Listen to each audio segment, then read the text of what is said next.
नमस्ते। अभी मेरा हाथ में 1937 में प्रकाशित कल्कि पुराण है, जो कि महर्षि व्यासदेव ने लिखे हैं। तो इसमें क्या-क्या लिखा है, उसका बारे में हम लोग आलोचना करेंगे। तो कल्कि पुराण में लिखा हुआ है, जब धरती पर पाप का अंश बढ़ गया और पुण्य धीरे-धीरे लुप्त होने लगा और जो राजनेताओं ने उनका अंदर लोभ व्याप्त होने लगा और अब तो राजा नहीं होगा, तो गणतंत्र में ये लोग का वशवर्ती होके जो अन्य रास्ता पर चलेंगे। तो कल्कि भगवान ने परशुराम जी से आदेश प्राप्त हुए और बोले गुरु दक्षिणा के रूप में परशुराम जब मांगे थे, जो दुष्टों राजनेताओं को उचित शिक्षा देने के लिए, क्योंकि वो 21 बार धरती से दुष्ट राजा को निपात करने के लिए कोशिश किए थे और अभी कल्कि का ऊपर में अपना वो भाल डाल दिए हैं। तो चलिए आगे सुनते हैं। राजस्थान में नग्न नृत्य इत्यादि सब करके लोगों ने मदिरा मांस खा करके वर्ष जैसा व्यवहार करने लगे। तब देवताओं ने ब्रह्मा जी के पास पहुंचे और प्रार्थना किए, प्रभु कैसे संसार में सत्य धर्म प्रतिष्ठा होगा, उसका कुछ उपाय कीजिए। तब कुशपाणी ब्रह्मा जी ने देवताओं से भगवान विष्णु जी को प्रार्थना करने के लिए उपदेश दिए। देवताओं ने मिलकर महाशून्य में निराकार ब्रह्मा जी को प्रार्थना किए, निराकार विष्णु को प्रार्थना किए। तब विष्णु जी बोले, ठीक है, मैं अपने माता से विमर्श में करूंगा, विमर्श करके फिर आगे क्या क्या करना होगा मैं बतलाऊंगा। जगजननी माता ने उनको बताए, ये गुप्त हीराकुद टिकरा यानी कि एक स्थान संबल नगर में है, जहाँ पर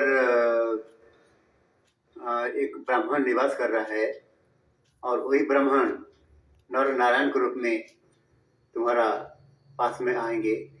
तो वहीं पर तुम गुप्त यानी कि गुप्त स्थल होगा, तुम गुप्त होकर रहोगे वहां पर, तुम शरीर प्रकाश नहीं करोगे।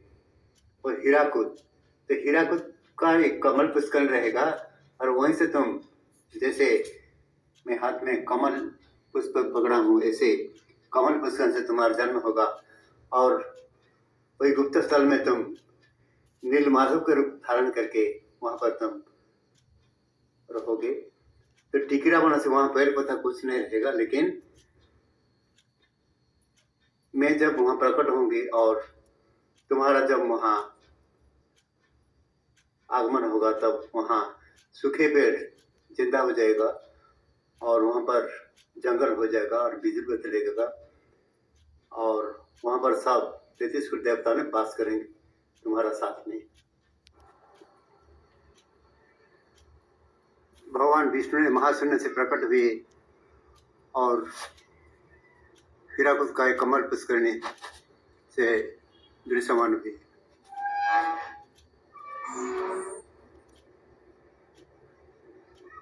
प्रभु दर्शन दिए, झांकर पड़ा हीराकुद का एक कृष्णचंद्र साहू उसका नाम है, उसने प्राप्त हुए प्रभु को कमल कृष्ण के पास से और यहाँ पर आके प्रभु जी के आदेश पर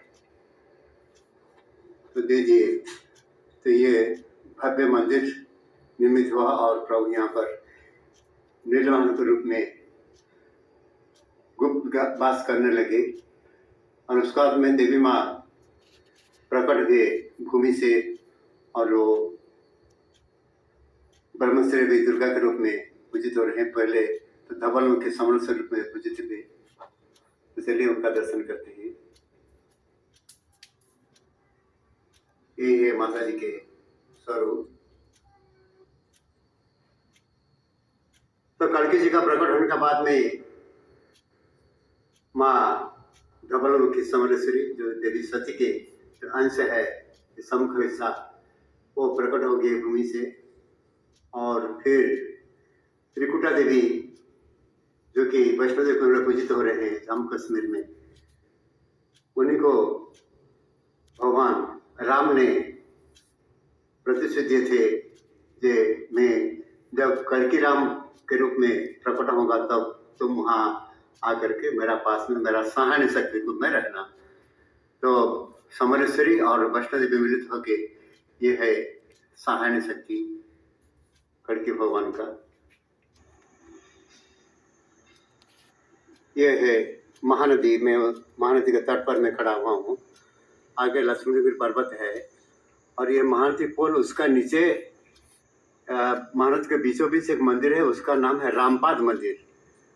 त्रेता युग में प्रभु श्री राम ने जब इस तरफ से गुजर रहे थे तो उनका पैर के निशान छोड़ गए हैं और उसका वही कुछ दूरी का ऊपर भाग से प्रकट हुए कल्की राम। चलिए उनका दर्शन करते हैं। ये प्रभु कल्की राम है जो भी महानदी से प्रकट हुए हैं और पास में पंचमुख हनुमान जी उनका साथ दे रहे हैं।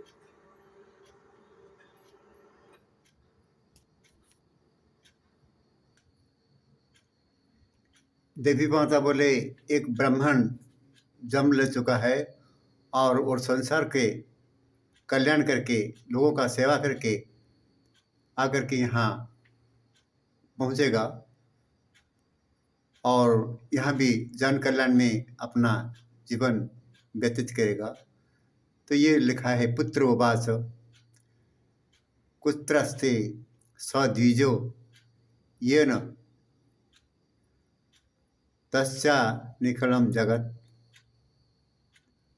तो उसका बाद में हिंदी का अनुवाद दिया हुआ है,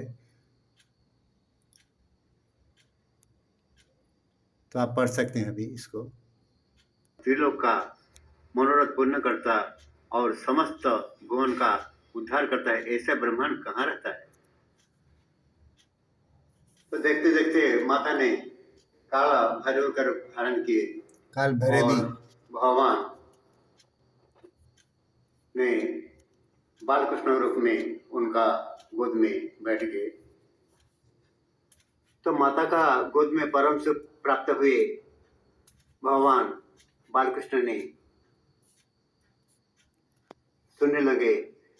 जो माता जी बोले आगे ये जो वायुमंडल है धरती का वो विषाक्त हो जाएगा और देवताओं का वहाँ रूप धारण करना असंभव हो जाएगा, इसलिए तुम औरूप में वहाँ पर रहोगे और अपना लीला गुप्त से करोगे और तुम मृत्युवंत हो जाओगे। जैसे कल्की नीलमाधव और कल्की राम इसी रूप में तुम रहोगे और प्रभु जगन्नाथ जो तुम्हारे स्वरूप है वो भी स्थान परित्याग करके यहाँ पर आके तुम्हारा साथ देंगे। तो प्रभु जगन्नाथ बुर्ला के एक अनुसूचित जाति के महिला जो कि झाड़ू लगाती थी, एनएच में काम कर रही थी बुर्ला एनएच में, उन्हीं को सपना से दे के एक ब्राह्मण के द्वारा आकर के यहाँ अपना लीला कला शुरू कर चुके हैं। और इनका महाराजा भी एसपी संबलपुर का हर अक्टूबर 2 तारीख को गांधी जयंती के दिन रथ यात्रा में छेरा फारा करते हैं। तो उनका साथ में बलराम, देवी सुभद्रा और सुदर्शन तीनों ही उनका साथ में विराजित हुए और चतुर्धा मूर्ति करते हुए पूजा पाते हैं। तो महाकाली बताते गए और बालकृष्ण सुनते रहे और वो ब्राह्मण कैसे कहाँ से किस रूप में आकर यहाँ रहेंगे उसी का चिंतन करते हुए माँ से प्रश्न पूछे। तो मातावर जैसे कि पंचसखा अच्युतन ने अपने भविष्यवाणी में लिखे हैं तेरह जन्म शरण किताब में, तो गंजाम जिला का आस्का नगर होगा, वहाँ पर बंधागोड़ा ग्राम का निकट एक ब्राह्मण परिवार में एक लड़का जन्म होगा, जिसके उपी माँ समलेश्वरी ला करके यहाँ पर शिक्षा दीक्षा प्रदान करके ये दिव्य धाम का दर्शन कराएंगे। और वही ब्राह्मण जो नर नारायण के रूप में जो कि कल के पुराण में वर्णित है, उसी रूप में आने से तुम उसका पूजा करना करना। तो उसका बाद में भगवान जी ने परशुराम के निकट गए और दीक्षा ग्रहण करने के लिए, फिर गुरु दक्षिणा का स्वरूप में कुछ देने को शपथ लिए और उन्हीं के आदेश पर आकर के बिल्लोदकेश्वर महादेव का निकट उनका जैसा गान किए, उनका श्लोक गान किए और उनका आराधना किए। तो आराधना का कुछ अंश चलिए देखते हैं। ये है बेलगाछ और ये है बिल्लोदकेश्वर महादेव जी का लिंग है ये।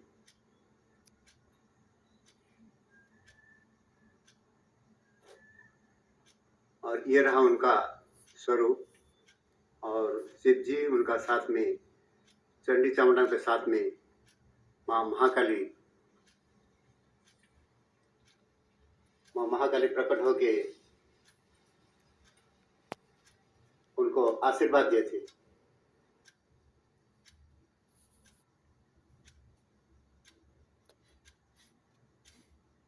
चलिए फिर कल के भगवान का जो प्रार्थना और परशुराम जी के पास में कौन सा घटना घटित होता वो सब श्रवण करते कल की पुराण से। तो ये वीडियो बनाते बनाते एक दुखद घटना घटित हुआ। भारत के 13 सपूत ने अपना जीवन गंवा डाले। उनका साथ में CDS बिपिन रावत भी थे उनका साथ में।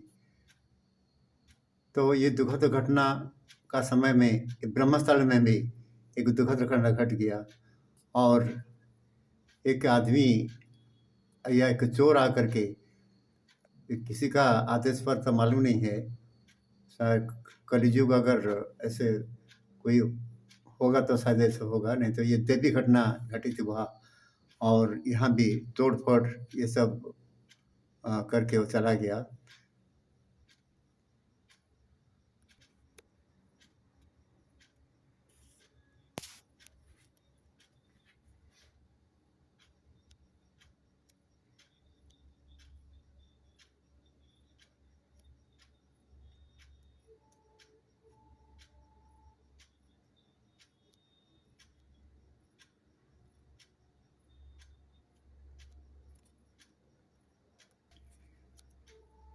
तो उसी दिन ये ब्रह्मस्थल में तोड़ फोड़ हुआ। राम जी का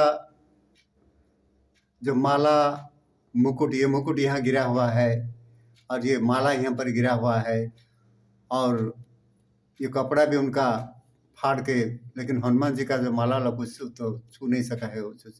चोर आया था कि कौन था तो मालूम नहीं है। और शक्ति यंत्र ये भी जैसा का तैसा है, वो भी सुने नहीं सका।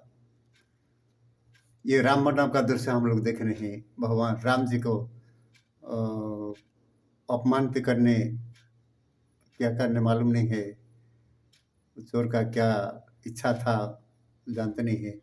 पहले तो लाइट ऑफ कर दिया हो और ऊपर में जब यज्ञ का स्थल में जैसे कि असुर लोग पहले करते थे, ऐसे ही ध्वंस लीला शुरू कर दिया था।